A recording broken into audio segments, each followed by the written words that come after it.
السلام علیکم میرے پیارے دوستو، آپ سب کا خوش آمدید ہے میری علمورا یوٹیوب چینل پر۔ آج ہم بات کرنے والے ہیں سورۃ الحدید کے بارے میں۔ سورۃ الحدید ہمیں ایک ایسی حقیقت سے روبرو کرواتی ہے جو اکثر ہم بھول جاتے ہیں کہ اس پوری کائنات کا ہر ذرہ اللہ کی تسبیح کر رہا ہے، چاہے ہمیں اس کی آواز سنائی نہ دے، لیکن ہر چیز اپنے رب کی عظمت بیان کر رہی ہے۔ اللہ تعالیٰ فرماتا ہے کہ وہی زمین اور آسمان کا مالک ہے، وہی زندگی دیتا ہے اور وہی موت دیتا ہے، اور اس کے لیے کوئی چیز مشکل نہیں۔ انسان اکثر اپنی زندگی میں اتنا کھو جاتا ہے کہ وہ سمجھتا ہے کہ سب کچھ اس کے کنٹرول میں ہے، لیکن سورۃ الحدید ہمیں یاد دلاتی ہے کہ اصل کنٹرول صرف اللہ کے پاس ہے۔ وہ پہلا بھی ہے اور وہ آخر بھی ہے، وہ ظاہر بھی ہے اور وہ باطن بھی ہے، یعنی ہر چیز سے واقف ہے، ہر دل کی بات جانتا ہے، ہر آنسو کو دیکھتا ہے اور ہر دعا کو سنتا ہے۔ یہ بات انسان کے دل کو سکون دیتی ہے کہ ہم کبھی اکیلے نہیں ہیں، چاہے دنیا ہمیں چھوڑ دے، اللہ ہمیشہ ہمارے ساتھ ہوتا ہے۔ اس سورہ میں اللہ ہمیں یہ بھی سمجھاتا ہے کہ یہ دنیا جس میں ہم اتنی محنت کرتے ہیں، اصل میں صرف ایک عارضی جگہ ہے، ایک امتحان ہے۔ یہاں کی زندگی کھیل، تماشا، زینت اور ایک دوسرے سے آگے بڑھنے کی ریس ہے، لیکن آخرت ہی اصل زندگی ہے جو ہمیشہ رہنے والی ہے۔ اللہ ایک مثال دیتا ہے بارش کی۔ جب بارش ہوتی ہے تو زمین سے ہریالی نکلتی ہے، پھول کھلتے ہیں، سب کچھ خوبصورت لگتا ہے، لیکن کچھ ہی وقت کے بعد وہی سب سوکھ کر زرد ہو جاتا ہے اور پھر مٹی بن جاتا ہے۔ بالکل اسی طرح دنیا کی زندگی ہے، تھوڑی دیر کے لیے چمکتی ہے، پھر ختم ہو جاتی ہے، لیکن ہم اس عارضی زندگی کو ہمیشہ کے لیے سمجھتے ہیں اور اپنی پوری طاقت اسی پر لگا دیتے ہیں۔ سورۃ الحدید ہمیں ایک اور ضروری بات سکھاتی ہے، اللہ کے راستے میں دینا، یعنی صدقہ اور خرچہ کرنا۔ اللہ پوچھتا ہے کہ کون ہے جو اللہ کو قرض حسنہ دے، یعنی اللہ کے راستے میں دل سے خرچہ کرے، اور اللہ اسے کہیں گنا زیادہ واپس کرے گا۔ یہ کتنی بڑی بات ہے کہ اللہ ہمیں موقع دے رہا ہے کہ ہم اس کے لیے کچھ دے، جبکہ اصل میں سب کچھ اسی کا دیا ہوا ہے۔ جو لوگ خوشی سے دیتے ہیں، اللہ ان کے لیے اجر کو دگنا کر دیتا ہے اور ان کے لیے روشنی ہی روشنی ہوتی ہے۔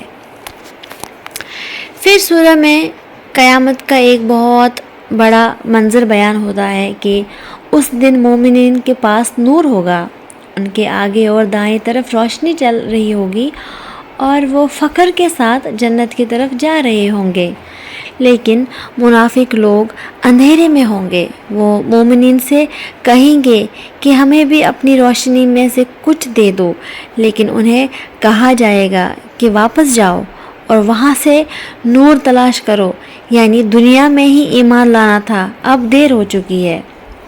یہ منظر انسان کے دل کو ہلا دیتا ہے کہ آج ہم کس سائڈ پر ہیں، کیا ہم ان لوگوں میں ہیں جن کے پاس نور ہوگا یا ان میں ہیں جو اندھیرے میں رہ جائیں گے۔ ایک اور آیت ہے جس میں اللہ فرماتا ہے، کیا ابھی وقت نہیں آیا کہ ایمان والوں کے دل اللہ کی یاد کے لیے جھک جائے؟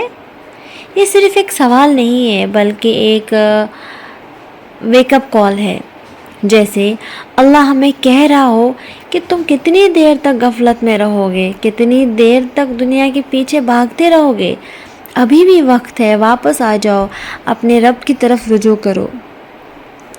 سورۃ الحدید یہ بھی بتاتی ہے کہ کوئی بھی مصیبت یا تکلیف جو ہم پر آتی ہے وہ سب اللہ کے علم میں ہوتی ہے، سب کچھ لکھا ہوا ہے۔ اس کا مطلب یہ نہیں کہ ہم کوشش نہ کریں، بلکہ اس کا مطلب یہ ہے کہ ہم صبر کریں اور اللہ پر بھروسہ رکھیں۔ جو چیز ہمیں ملتی ہے اس پر غرور نہ کریں، اور جو چلی جاتی ہے اس پر حد سے زیادہ غم نہ کریں، کیونکہ سب کچھ اللہ ہی کا ہے، سب کچھ اللہ ہی کی طرف سے ملا ہے۔ اس سورہ کا ایک اور خوبصورت پہلو یہ ہے کہ یہ ہمیں برابری سکھاتی ہے۔ نہ تو دنیا کو اتنا ضروری سمجھو کہ آخرت بھول جاؤ، اور نہ ہی اتنا اکیلے ہو جاؤ کہ دنیا کے فرض بھول جاؤ۔ اصل کامیابی یہ ہے کہ انسان دنیا میں رہتے ہوئے اللہ کو یاد رکھے، اس کی عبادت کرے اور لوگوں کے ساتھ حسن سلوک کرے۔ آخر میں سورہ ہمیں یہ سمجھاتی ہے کہ اصلی عزت، اصلی کامیابی اور اصلی روشنی صرف اللہ کے پاس ہے۔ جو لوگ اللہ اور اس کے رسول صلی اللہ علیہ وسلم پر ایمان لاتے ہیں اور سچائی کے ساتھ زندگی گزارتے ہیں، ان کے لیے بہت بڑا اجر ہے۔ ہمیں اپنی زندگی کا مقصد صحیح طریقے سے دیکھنا چاہیے۔ ہماری زندگی کا کیا مقصد ہے؟ کیا ہم صرف دنیا کے لیے جی رہے ہیں یا آخرت کے لیے بھی تیاری کر رہے ہیں؟ آج اگر ہم اپنے دل پر ہاتھ رکھ کر سوچیں تو شاید ہمیں احساس ہوگا کہ ہم نے دنیا کو زیادہ ترجیح دے دی ہے اور اللہ کو کم۔ لیکن اچھی بات یہ ہے کہ جب تک زندگی ہے تب تک موقع ہے۔ ہم ابھی بھی بدل سکتے ہیں، اپنی نیت ٹھیک کر سکتے ہیں، اپنے اعمال سدھار سکتے ہیں اور اللہ کے قریب آ سکتے ہیں۔ یا اللہ، ہمیں سچا ایمان عطا فرما، ہمارے دلوں کو اپنی یاد سے روشن کر دے، ہمیں غفلت سے باہر نکال دے اور ہمیں اپنے قریب کر لے۔ یا رب، ہمیں دنیا کی چمک سے بچا اور آخرت کی تیاری کی توفیق دے۔ یا اللہ، ہمیں ان لوگوں میں شامل فرما جن کا نور قیامت کے دن چمکے گا۔ ہماری غلطیوں کو معاف فرما، ہماری خامیوں کو پورا کر دے اور ہمیں جنت الفردوس عطا فرما۔ آمین۔